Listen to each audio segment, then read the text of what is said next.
देखे थे, debounce, throttling, है ना, और उसके अलावा फिर मैंने यहाँ पर आपको बताया था इवेंट लूप कैसे काम करता है। इवेंट लूप के बाद में अगर अपन बात करें तो यहाँ पर हम लोगों ने देखा था कि ग्लोबल एग्जीक्यूशन कंटेक्स्ट क्या होता है ना, और फंक्शन एग्जीक्यूशन कंटेक्स्ट क्या होता है, ये भी हम लोगों ने डिस्कस किया था यहाँ पर, ठीक है। और गार्बेज कलेक्टर मैंने आप लोगों को पढ़ने के लिए दिया था, स्कोप और स्कोप चेन मैंने आप लोगों को पढ़ने के लिए दिया था, राइट। अब अगर अपन बात करें तो हमें आज के सेशन में देखना है what is the difference between bind, apply and call in JavaScript, है ना, कि बाइंड मेथड क्या करती है, अप्लाई मेथड क्या करती है और कॉल मेथड क्या करती है जावास्क्रिप्ट में, ठीक है। देखते हैं अपन यहाँ पे, तो इसमें देखो सबसे पहले क्या लिखा हुआ है, in JavaScript bind, apply and call are the three methods that allow you to manipulate how a function is invoked and control its context. अब एक और चीज कि ये जो मेथड है ये भी ठीक है, काम की तो है ही सही, अपन इसको देख ही रहे हैं, लेकिन इसी के साथ में याद हो तो मैंने जब आपको लूप्स पढ़ाए थे जावास्क्रिप्ट में, तो मैंने आपको वहाँ पर अलग अलग वेरिएशंस करके बताए थे एरे के साथ में, है ना। मैंने आपको वहाँ पर एक मैप बताया होगा, है ना, मैप मेथड बताई थी, है ना। मैप के साथ में मैंने आपको फिल्टर बताया था, फिल्टर के साथ में मैंने आपको फाइंड नाम की मेथड बताई थी, फाइंड के साथ में मैंने आपको रिड्यूस नाम की मेथड बताई थी, है ना। तो वो सारे वेरिएशंस भी आपको याद रखना है ना, वो इंपॉर्टेंट वेरिएशंस है, राइट। तो अब अगर अपन बात करें यहाँ पर क्या देके रखा है कि in JavaScript bind, apply and call are the three methods that allow you to manipulate how a function is invoked and control its context, है ना, this value of this inside the function. While they serve similar purposes, they have distinct differences in terms of their syntax and usage, है ना। मतलब आप ऐसा बोलेंगे कि they have distinct differences, है ना, मतलब उनके अंदर थोड़े से अलग या distinct अलग अलग differences है। अब वो क्या है, तो अगर अपन बात करें सबसे पहले बाइंड मेथड की, है ना। अब ध्यान से समझना ये बाइंड मेथड बोल क्या रही है।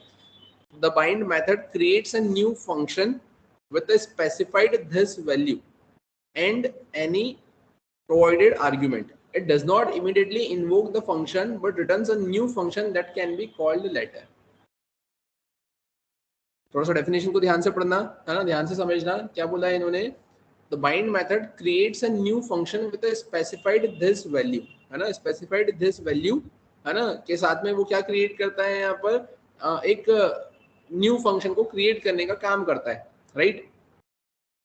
फिर उसके अलावा और क्या देके रखा हुआ है, it does not immediately invoke the function but returns a new function that can be called later, है ना। ये इमीडिएटली फंक्शन को इन्वोक नहीं करता है, लेकिन वो एक फंक्शन को रिटर्न करता है जो कि बाद में कॉल होता है।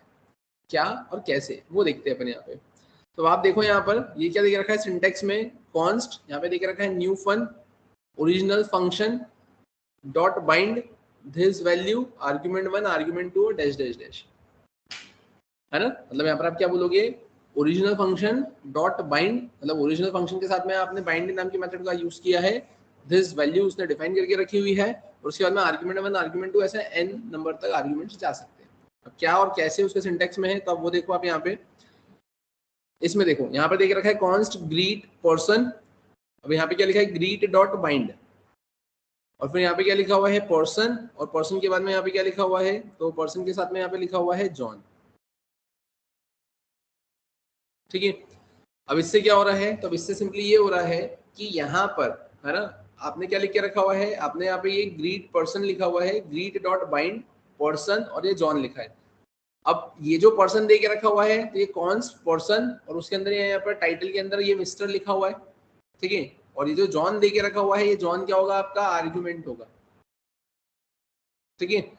अब देखना है था यहाँ पे, अब आपने यहाँ पे क्या लिखा है, आपने ग्रीट पर्सन, है ना, को कॉल किया। अब ग्रीट पर्सन को आप कॉल करोगे तो अब उस केस में क्या होगा यहाँ पे, तो जब ग्रीट पर्सन को आप कॉल करोगे तो ये ग्रीट डॉट यहाँ पे क्या लिखा हुआ है बाइंड, है ना। तो अब यहाँ पर ये जो आपने ग्रीट लिखा हुआ है, तो ये ग्रीट यहाँ पर क्या होगा, ये ओरिजिनल फंक्शन, है ना, ये यहाँ पर ये ग्रीट वाला फंक्शन क्या होगा यहाँ पर आपका चलेगा। अब ये फंक्शन अभी नहीं चलेगा, ये फंक्शन बाद में चलेगा। कब चलेगा, जब आप यहाँ पे ये ग्रीट पर्सन को कॉल करेंगे,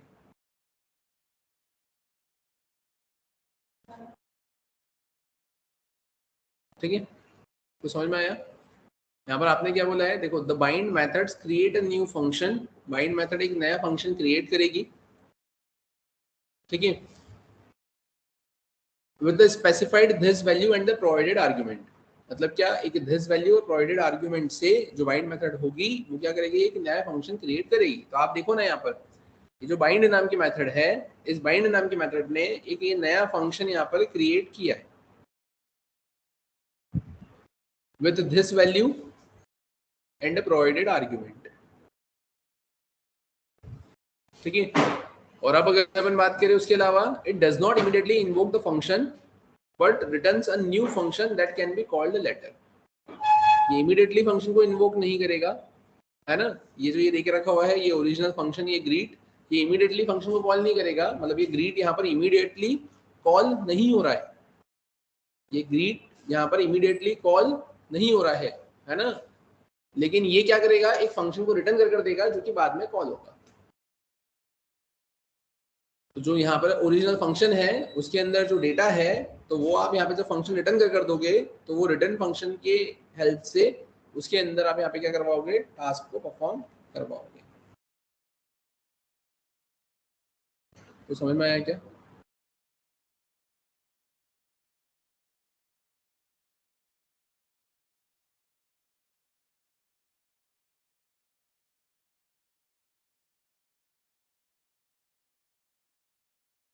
क्लियर हुआ क्या? फिर से इसको एक बार चला कर बताता हूँ, है ना, चला के थोड़ी सी चीजें आपको क्लियर होगी। तो अपन आ जाते हैं यहाँ पर,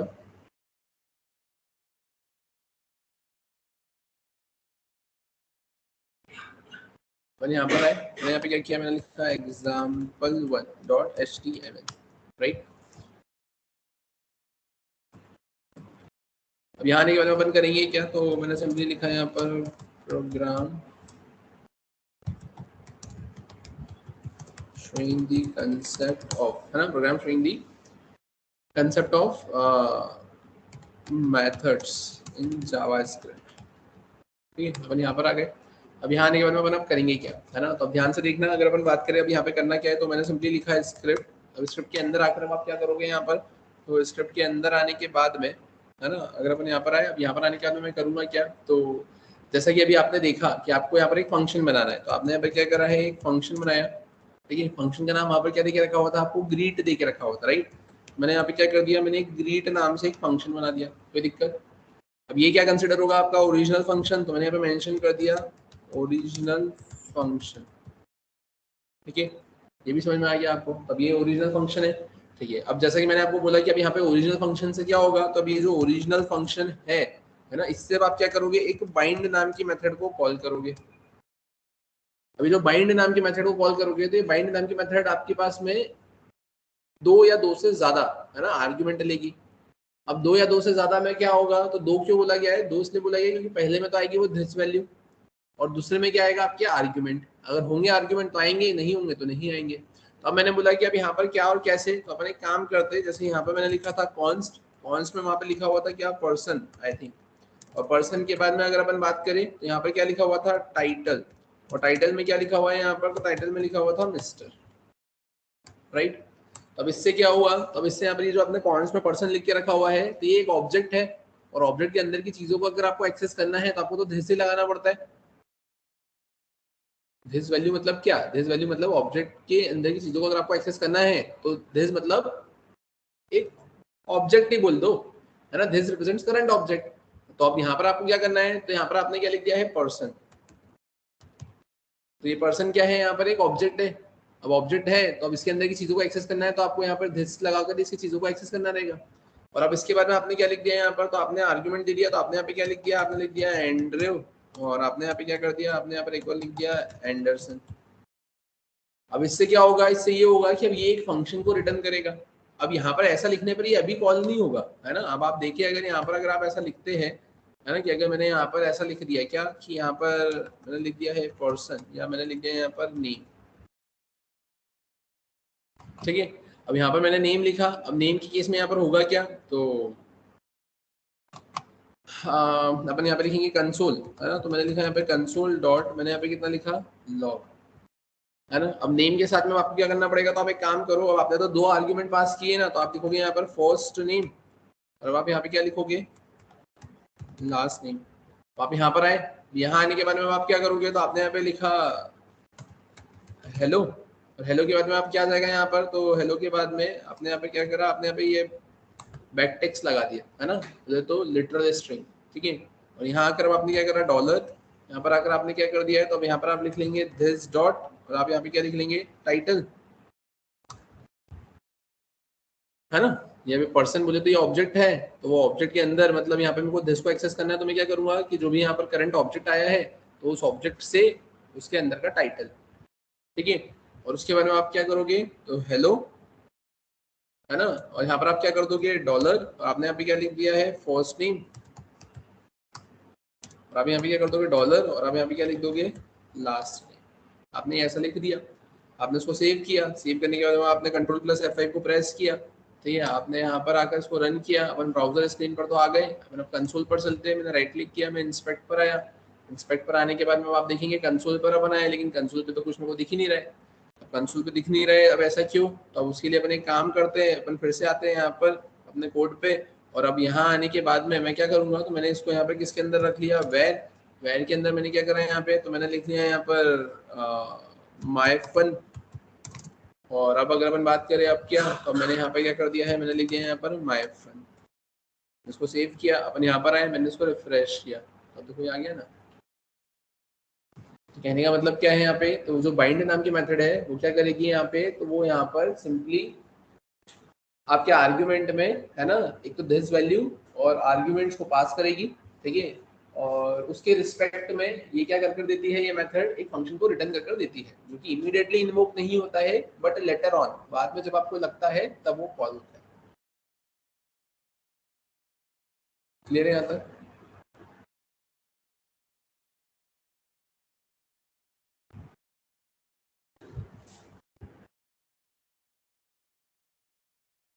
ठीक है, ये तो किसका एग्जांपल था, आपकी बाइंड मेथड का।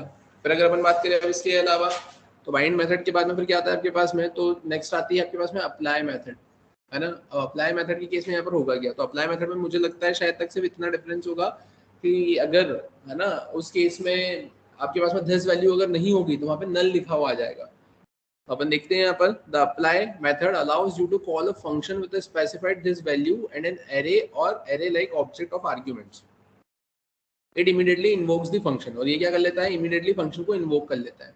कैसे, तो अब देखो यहाँ पर, यहाँ पे देख रखा है जावा स्क्रिप्ट के अंदर ये ओरिजिनल फंक्शन डॉट अप्लाई, है ना। और यहाँ पर अब आप क्या बोलेंगे, आपने लिखा है यहाँ पर दिस वैल्यू और ये आर्ग्यूमेंट 1 आर्ग्यूमेंट 2। मतलब इस केस में क्या हो रहा है, यहाँ पर आप डायरेक्टली आर्ग्यूमेंट पास कर रहे थे, है ना, यहाँ पर आप डायरेक्टली आर्ग्यूमेंट पास कर रहे थे arg1 arg2, है ना। और यहाँ पर क्या हो रहा है, अब यहाँ पर आप एरे पास कर रहे हो आर्ग्यूमेंट्स का। तो आप देखो यहाँ पर देकर क्या रखा है, यहाँ पर देख रखा है सम, सम के बाद में क्या देख रखा है अप्लाई, और अप्लाई के बाद में यहाँ पर क्या लिख दिया है नल। मतलब यहाँ पे जैसा कि मैंने आपको बोला था, जो दिस वैल्यू थी, तो उस दिस वैल्यू के केस में, है ना, जो दिस वैल्यू थी, दिस वैल्यू के केस में यहाँ पर आपको जरूरी नहीं है वो दिस वैल्यू पास करना, आप वहाँ पे नल भी लिख सकते हो। आपने यहाँ पे नल लिख दिया और ये एरे को पास किया है, तो वो एरे की वैल्यू किसमें चले जाएगी, ये सम में ए बी में चले गई, और उसके बाद आप रिटर्न करवा दोगे और यहाँ से वो फंक्शन को कॉल कर देगा और यहाँ से आपको आपका रिजल्ट मिल जाएगा। क्लियर है क्या? और इसका एग्जाम्पल अगर आपको देखना है तब आप करेंगे क्या यहाँ पर, तो मैंने इसको सेव एज किया, बनाता है एग्जाम्पल 2 पर, ठीक है। अपन यहाँ पर आए, इसको भी बंद कर दो, ठीक है। अपन यहाँ पर आए,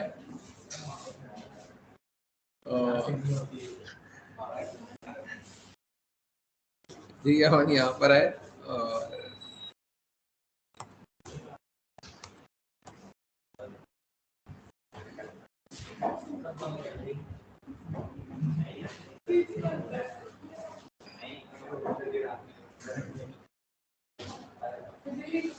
ठीक है,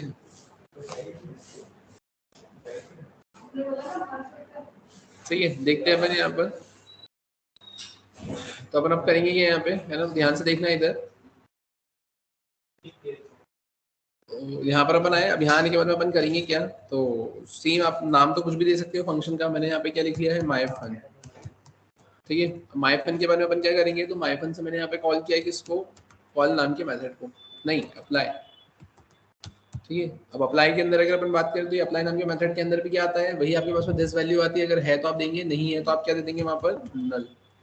और उसके अलावा अगर अपन बात करें तो आप क्या, तो अब यहाँ पर आपको आर्गुमेंट देना रहता है, लेकिन आप वो किस में देते हैं, एरे के टर्म्स में देते हो। अब एरे के टर्म्स में देते हैं तो अब आप क्या करोगे यहाँ पर, तो आपने यहाँ पे लिख लिया है क्या, तो आपने यहाँ पे सिंपली लिख लिया है हेलो, ठीक है। और उसके पहले अगर अपन बात करें तो आपने यहाँ पे लिख लिया है क्या मिस्टर, ठीक है। और इसको पहले लिखते हैं अपन यहाँ पर, मैंने लिखा हेलो मिस्टर, और उसके बाद अपन क्या लिख लेंगे यहाँ पे, तो मैंने लिख लिया यहाँ पर एंड्रयू, और यहाँ पर अपन क्या लिख लेंगे, एंडरसन, राइट। अब आते हैं यहाँ पर, अब यहाँ आने के बाद में होगा क्या, तो अब यहाँ आने के बाद में अब ये जो आपने माय फन लिखा हुआ है, तो आप यहाँ पे क्या लिखेंगे, फंक्शन, और फंक्शन में अब आपने क्या लिखा है यहाँ पर, माय फन। अब यहाँ पर आ गए, अब यहाँ आने के बाद में अब आप क्या करोगे, तो अब यहाँ पर आने के बाद में 1 2 3 और 4 देके रखे हुए ना, अब आपने यहाँ पे क्या लिख लिया, आपने यहाँ पे सिंपली लिख लिया है सिंपली ग्रीटिंग। उसके बाद आपने यहाँ पे क्या लिख लिया है, तो आपने यहाँ पे लिख लिया है सिंपली आपका क्या, टाइटल। टाइटल के बाद आपने क्या लिख लिया है, एफ नेम, और फिर आपने क्या लिख लिया है यहाँ पर, एल नेम। अब यहाँ पर आ गए, और यहाँ आकर अब आप क्या कर देंगे, तो यहाँ पर आकर आप रिटर्न करवा देंगे, और क्या रिटर्न करवाएंगे, तो आपने बैकटेक्स लगाए, बैकटेक्स के अंदर अब आप क्या करेंगे यहाँ पे, तो आपने लिखा है यहाँ पे डॉलर, डॉलर के बाद में आप क्या कर देंगे यहाँ पे, तो आपने लिखा है यहाँ पे ग्रीटिंग। उसके बाद में आप क्या करेंगे यहाँ पे, तो हेलो, और हेलो के बाद में आप फिर से यहाँ पे लगा देंगे डॉलर, डॉलर के बाद में आपने यहाँ पे लिख दिया क्या, टाइटल, फिर आप क्या लगा देंगे, डॉलर, डॉलर के बाद में आप क्या लिख देंगे, एफ नेम, और फिर आप क्या कर देंगे यहाँ पे डॉलर, डॉलर के बाद में आप क्या लिख देंगे यहाँ पर, एल नेम। ठीक है, अब यहाँ तक आए। अब यहाँ तक आने के बाद में अगर अपन बात करें, अब यहाँ पर होगा क्या, तो इसके बाद में अगर अपन बात करें, तो मैंने लिखा यहाँ पर फंक्शन, मैंने लिखा my fun, greeting, title, F name, L name, और ये सारी चीजें आपको देकर रखी हुई है। ठीक है, यहाँ तक समझ में आया।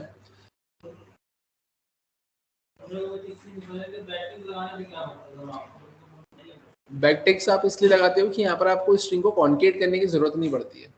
अब कॉन्केट करने की जरूरत नहीं पड़ती मतलब कैसे, कि अब अगर आप यहाँ पर ऐसा कुछ कर देते हो, जैसे आपने यहाँ पे लगा दिया है डबल कोट्स, अब डबल कोट्स के अंदर आप जो भी लिखोगे तो वो एज इट इज प्रिंट हो जाएगा। अब एज इट इज प्रिंट हो जाएगा मतलब कैसा, कि dollar greeting, dollar title, dollar F name, dollar L name, ये ऐसा कैसे ही वहाँ पे क्या हो जाएगा, आपकी स्क्रीन पे प्रिंट हो जाएगा। बट अपन चाहते हैं कि वैसा प्रिंट ना हो, अपन चाहते हैं उसकी वैल्यू प्रिंट हो, मतलब वेरिएबल की वैल्यू वहाँ पर आए। सही है, तो फिर अब उस केस में आपको करना क्या पड़ता है, तो उस केस में आप यहाँ पे बैकटेक्स लगाते हैं।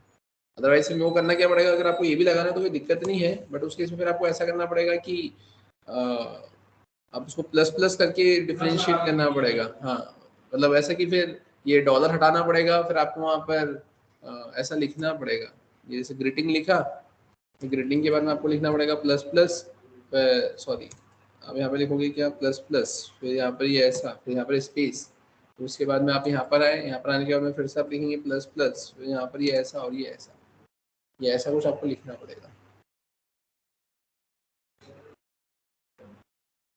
ठीक है, तो अपन आते हैं वापस से यहाँ पर, अपन यहाँ पर आते और यहाँ आने के बाद में अपन ये ऐसा लिखते, तो अपन यहाँ पे क्या लगा देंगे, अपने बैकटेक्स। क्लियर है, तो मैंने क्या करा यहाँ पर, ये मैंने ऐसा बैकटेक्स लगा दिया। ठीक है, तो इससे क्या होगा यहाँ पर, तो इससे यहाँ पर ये dollar greeting, dollar title, dollar F name, dollar L name, और ये मैंने क्या करवा दिया, यहाँ से रिटर्न करवा दिया। अब अगर मैंने यहाँ पर इसको रिटर्न करवा दिया, तो रिटर्न करवाने के बाद में होगा क्या, तो अपना लिखा है वेयर, मैंने लिखा है यहाँ पे क्या, रिजल्ट। ठीक है, तो उसका जो वैल्यू आएगी वो कहाँ पर आ जाएगी, रिजल्ट में, और अब आप क्या कर दोगे, यहाँ पे रिजल्ट को प्रिंट करवा दोगे। तो आपने यहाँ पे क्या लिख दिया है, कंसोल डॉट लॉग, और कंसोल डॉट लॉग में आप क्या लिखोगे, यहाँ पे रिजल्ट। आपने इसको सेव किया और आते हैं यहाँ पर, जैसे कि आपकी स्क्रीन पर आपको दिख रहा है, आपने यहाँ पे क्या करा है, example2, आप देखेंगे यहाँ पर आपको ये मिल गया, सेम टू सेम वही रिजल्ट मिलेगा क्योंकि अपन ने वही प्रिंट करवाया था, hello mister Andrew Anderson. Clear है, ठीक है, ये तो किसका एग्जांपल हुआ, आपका अप्लाई नाम के मेथड का। फिर अगर अपन बात करें अब इसके अलावा, आपने अभी यहाँ पर 2 मेथड देखी, एक बाइंड देखी और एक आपने अप्लाई देखी है, राइट। अब इसके बाद में देख रखी हुई आपके पास में कॉल मेथड। अब ये कॉल क्या बोलती है यहाँ पे, the call method is similar to the apply but it allows you to pass argument directly instead of an array like apply, it immediately invokes the function. मतलब कैसे, कि अब यहाँ पर आप ऐसा बोलेंगे कि ये जो दे के रखा हुआ है ना, कॉल, अब यहाँ पर आप क्या करोगे, डायरेक्टली ही आप यहाँ पर आर्ग्यूमेंट को पास कर दोगे। ठीक है, मतलब कैसे, तो अपन आते हैं वापस से यहाँ पर, जैसे कि आपको ये दिख रहा है, यहाँ पर आकर मैंने क्या किया है, मैंने यहाँ पर इसको सेव एज किया, अपन example3 पर आए, और अब यहाँ पर मैंने अप्लाई की जगह किसका यूज़ कर लिया, मैंने यहाँ पर कॉल का यूज़ कर लिया। कॉल का यूज़ करने के बाद मैं यहाँ पे क्या करूँगा, तो मैंने यहाँ से ये स्क्वायर ब्रैकेट हटा दिया और डायरेक्टली ही इसको पास कर दिया। इसको सेव किया, अपन आते हैं यहाँ पर, इसको चलाकर देखते हैं, सेम आउटपुट मिलना चाहिए आपको यहाँ पर। तो आपने यहाँ पर example3 करा, 3 करके आपने एंटर किया, तो देखो सेम आउटपुट आपको देखने को मिल रहा है। क्लियर है, तो अब अगर अपन बात करें कि यहाँ पर डिफरेंस क्या है, तो देखो यहाँ पे क्या लिखा हुआ है, bind returns a new function with the specified this value, है ना, मतलब क्या है, बाइंड क्या करेगा, यहाँ से रिटर्न करेगा, है ना, bind return a new function with specified this value. जैसे आप देखेंगे यहाँ पर ये जो बाइंड नाम की मेथड थी, है ना, इस बाइंड नाम की मेथड ने क्या करा है यहाँ पर, तो इसमें आप यहाँ पर ये दिस वैल्यू को क्या कर रहे थे, स्पेशली यहाँ से पास कर रहे थे, ठीक है। और उसके अलावा अगर अपन बात करें, अपन ने यहाँ पर उसको प्रिंट करवाया था, तो this dot title he print करवाया था ना अपन ने भी, है ना, हाँ, ठीक है। तो आप देखेंगे यहाँ पर अब तो ठीक है, bind returns a new function with the specified this value, ठीक है, and argument while apply and call immediately invoke the function. ये इमीडिएटली क्या कर देते हैं, फंक्शन को इन्वोक कर देते हैं, ठीक है, क्लियर है ना। Bind returns a new function with the specified this value and argument while applied and call immediately invoke the function, apply and call both accepts the function argument differently, apply uses an array or array like object while call accepts argument directly. All three methods allow you to control the this value of a function during its execution. मतलब ये सब किसको manage करने के काम में आते हैं, ये this वेरिएबल को मैनेज करने के काम में आते हैं। These methods are powerful tool for managing function context and behavior, and their choice depends on your specific use case and preferences. मतलब इनका जो प्रेफरेंसेस है, इनका यूज है, कब कहाँ क्या कैसे यूज करोगे, तो वो डिपेंड करेगा आपकी सिचुएशन पे, ठीक है। अब फिर अगर अपन बात करें इसके बाद में क्या आता है, तो इसके बाद में एक नया कंसेप्ट है, नया टॉपिक है, वो है what is memory leak in JavaScript and example, है ना। अब ये मेमोरी लीक मतलब बेसिकली होता क्या है ना, तो क्या समझते हो मेमोरी लीक मतलब।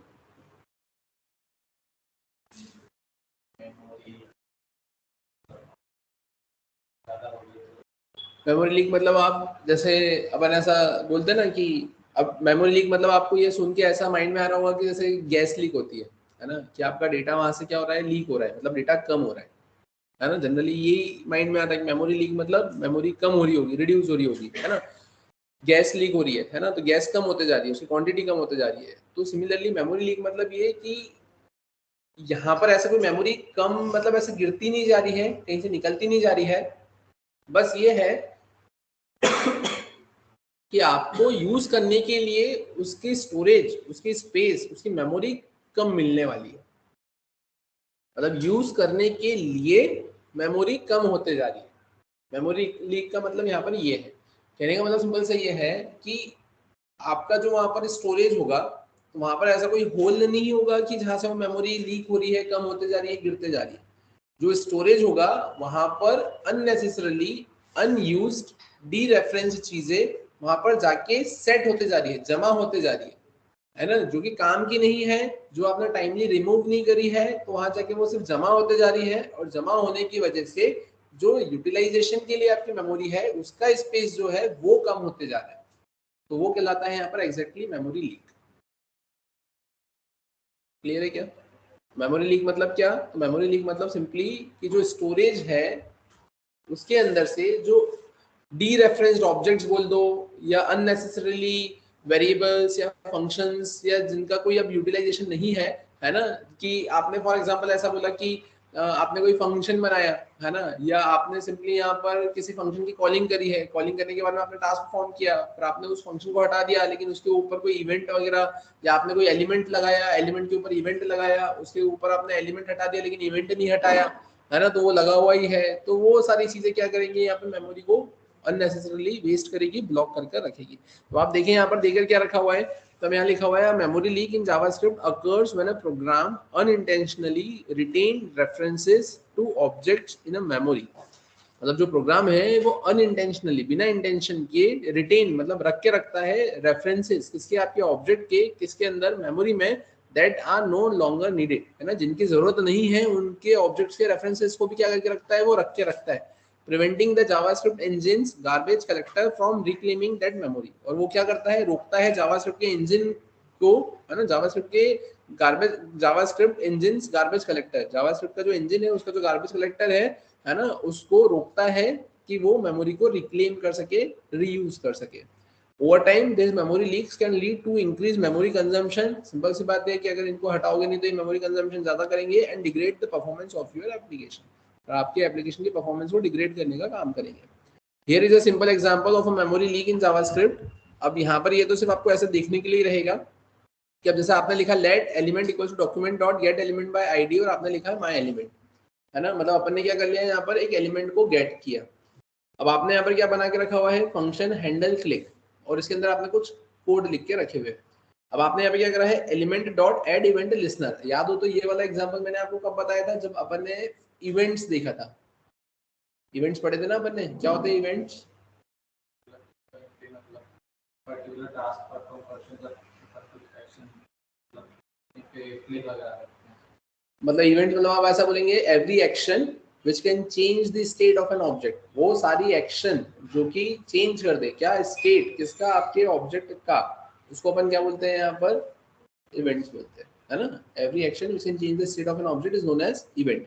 तो वहां पर मैंने आपको ये एड इवेंट लिस्नर भी बताया था, याद हो तो, जब मैंने आपको कुछ चीजें बताई थी तो उसमें मैंने आपको बताया था कि कैसे अपन अलर्ट का यूज करते हैं बटन के ऊपर, है ना, फिर कैसे अगर मेरे को फंक्शन का यूज करना था तो कैसे अपन यहाँ पर आईडी का यूज कर रहे थे, है ना, बताया था ना कि आपने बटन के अंदर ही अलर्ट लिख दिया था पहली बार, फिर दूसरी बार आपने वहां से एक फंक्शन को कॉल करवाया था और फंक्शन के अंदर फिर अलर्ट लिखा था, फिर उसके बाद में आपने एक बटन बनाया था, उस पर आपने आईडी लिखा था, और आईडी लिखने के बाद में फिर अब ये ऐड इवेंट लिसनर वाला आपने कंसेप्ट लगाया था, document dot get element by ID करके। तो यहाँ पर आप क्या बोलेंगे, तो यहाँ पर आप बोलेंगे कि आपने लिखा एलिमेंट, एलिमेंट के बाद में आप क्या बोलेंगे, डॉट एड इवेंट लिसनर, और डॉट एड इवेंट लिसनर लिखने के बाद में, है ना, फिर आपने करा क्या यहाँ पर, तो element dot add event listener, अब आप उस पर क्लिक करेंगे तो ये हैंडल क्लिक यहाँ पर चलेगा। अब in this example an event listener is attached to an HTML element. जब ये जो इवेंट लिसनर है ना, ये किससे अटैच हो गया, आपके एलिमेंट से, आपने एलिमेंट लिखा और उससे ये क्या हो गया यहाँ पर आपका अटैच्ड हो गया, ठीक है।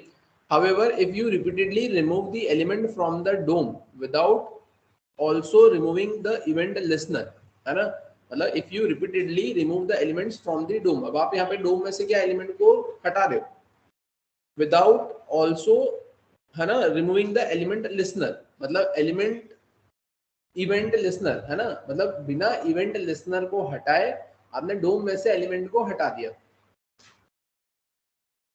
ठीक है। अब मेमोरी लीक कैन अकर, तो इस केस में क्या होगा, मेमोरी लीक यहाँ पर क्या होगी, आपकी अकर होगी। अब मेमोरी लीक क्यों अकर होगी, क्योंकि अब वो यहाँ से डोम ने एलिमेंट को तो हटा दिया, तब document dot get element by ID, है ना, अब उसको यहाँ पर ये माय एलिमेंट तो मिलेगा ही नहीं। अब मिलेगा ही नहीं तो ये जो एलिमेंट है, ये एलिमेंट को आपने किससे अटैच करके रखा है, एड इवेंट लिसनर से। अब जब उसको एलिमेंट ही नहीं मिलेगा तो यहाँ पर उस एलिमेंट के ऊपर आपने यहाँ पर एड इवेंट लिसनर को बाइंड करके रखा हुआ है, अटैच करके रखा हुआ है, तो जब तक वो मिलेगा ही नहीं तो अब इसका तो कुछ होना ही नहीं है, तो अननेसेसरीली ये कहीं ना कहीं तो मेमोरी स्पेस को एलोकेट करके रखेगा ही सही। अब मेमोरी लीक क्या ना कर, the event listener holds a reference to the handle click function. अब ये जो यहाँ पे देख रखा है कि जो इवेंट लिसनर है वो होल्ड करके रखेगा reference to the handle click. ये जो इवेंट लिसनर है ना, ये इस हैंडल क्लिक का रेफरेंस होल्ड करके रखेगा। याद हो तो मैंने कल आपको कॉल स्टैक बताया था ना, जिसमें आपने first function, second function, third function देखा था, तो आपको बताया था ना कि फर्स्ट फंक्शन आपके स्टैक में आएगा, अब उसके अंदर अगर सेकंड फंक्शन है तो कंट्रोल सेकंड फंक्शन पे जाएगा तो वो भी स्टैक में आएगा, फिर वो थर्ड पे जाएगा तो वो भी थर्ड में आएगा। अब जब पहला रिलीज होगा तो दूसरा, दूसरा रिलीज होगा तो पहला, है ना, मतलब आखिरी वाला आया वो रिलीज हुआ, फिर उसके बाद में जो बाद में पहले आया था उसके, और उसके बाद में जो उससे भी पहले आया था। तो अब यहाँ पर एड इवेंट लिसनर ने किसका रेफरेंस को होल्ड करके रखा हुआ है, हैंडल क्लिक को होल्ड करके रखा हुआ है ना। तो यहाँ पर क्या लिखा है, which in turns holds the reference to the element, है ना, मतलब क्या, without also removing the element listener, event listener, a memory leak can occur, the event listener holds the reference to the handle click function which in turns holds the reference to the element. Even if the element is no longer visible or used, it cannot be garbage collected because the event listener keeps the reference alive. अब भले ही आपके पास में वो element ना हो, है ना, but ये जो इवेंट लिसनर है वो उसका रेफरेंस क्या करता है, यहाँ पे अलाइव करके रखता है। To avoid this memory leak, you should remove the event listener before removing the element from the DOM, है ना। DOM से एलिमेंट को हटाने के पहले आपको क्या करना पड़ेगा, यहाँ पर इवेंट लिस्नर को हटाना चाहिए, है ना। वही गुड प्रैक्टिस होगी कि आपने लिखा है document dot get element by ID my element, और यहाँ पे आपने हैंडल क्लिक लिख के रखा हुआ है। अब इससे आपने एड इवेंट लिस्नर को कॉल किया। अब उसके बाद में later when you want to remove the element and event listener, element dot remove event listener click और हैंडल क्लिक, और element dot parent node dot remove child, और यहाँ पर क्या आ जाएगा आपके पास में एलिमेंट, मतलब ये जो एलिमेंट है ना, उसका जो पेरेंट नोड होगा, तो वो अपने चाइल्ड को रिमूव करेगा, है ना, और वो चाइल्ड कौन होगा, वो एलिमेंट अपने आप में खुद। समझ में आया? ठीक है, तो ये आपको ये इतना यहाँ पर क्या करना पड़ेगा, करना पड़ेगा। क्लियर है? By removing the event listener before removing the element from the DOM, you ensure that there are no lingering references preventing the JavaScript engine from properly garbage collecting the memory.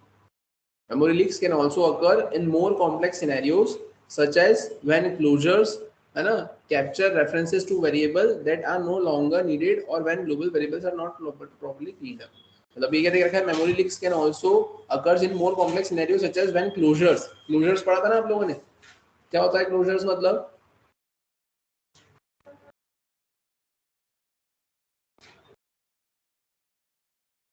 Closures में आपने देखा था कि एक outer function होता है, उसके अंदर कुछ डेटा होता है, उसके अंदर फिर इनर फंक्शन भी होता है, और फिर वो फंक्शन कोई फंक्शन को रिटर्न करता है। अब वो फंक्शन आउटर फंक्शन तो टर्मिनेट हो गया, लेकिन ये फंक्शनलिटी रहती है इनर फंक्शन के पास में कि वो आउटर फंक्शन की फंक्शनलिटीज है ना, आउटर फंक्शन के मेंबर्स को क्या कर सकता है, आउटर फंक्शन के टर्मिनेट होने के बाद में भी यूज कर सकता है। अब उस केस में इन्होंने क्या बोला है कि memory leaks can occur also in a more complex scenario such as when closures capture references to a variable that are no longer needed or when global variables are not properly cleaned up। ठीक है, तो ये concept किसका देख रखा है, आपका memory leaks का। क्लियर है यहाँ तक? अब इसके बाद में एक टॉपिक और आपको यहाँ पर एक्सप्लोर करना पड़ेगा, प्योर एंड इम्प्योर फंक्शंस, है ना, नीड टू एक्सप्लोर। अभी प्योर फंक्शंस क्या होता है, इम्प्योर फंक्शंस क्या होते हैं, ये आपको एक्सप्लोर करना है।